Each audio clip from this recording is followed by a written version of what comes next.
Wapenzi watazamaji wa channel yetu ya Luta Film. Channel ya Luta Film ndo kwanza imeanza. Yaani ndo kwanza kumekucha kabisa. Luta Film Entertainment ni kikundi cha sanaa kinachojihusisha na sanaa za maigizo. Maigizo hayo yaliyobeba desturi, mila na tamaduni za Kitanzania. Luta Film Entertainment imetoa movie kali sana. Series mpya, series kali. Series yetu mpya inaenda kwa jina la Simu ya Mama.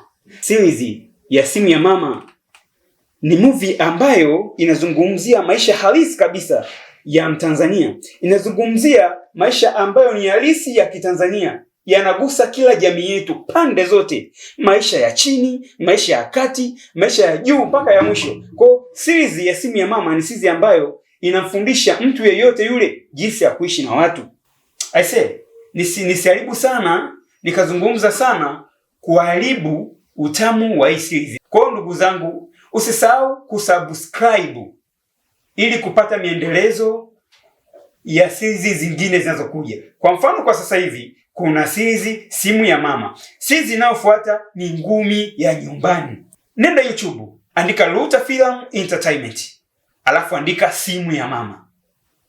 Ujionee movie yenye msisimko, yenye mafunzo. Mimi mwenyewe ndo director wa hii movie yetu. Kwa nyuma cameraman hapo kuna Kasele 31. Pia kuna director msaidizi anaitwa Quiz B au JB. Jamani, asanteni sana. Na karibuni sana katika channel yetu ya Luta Film Entertainment.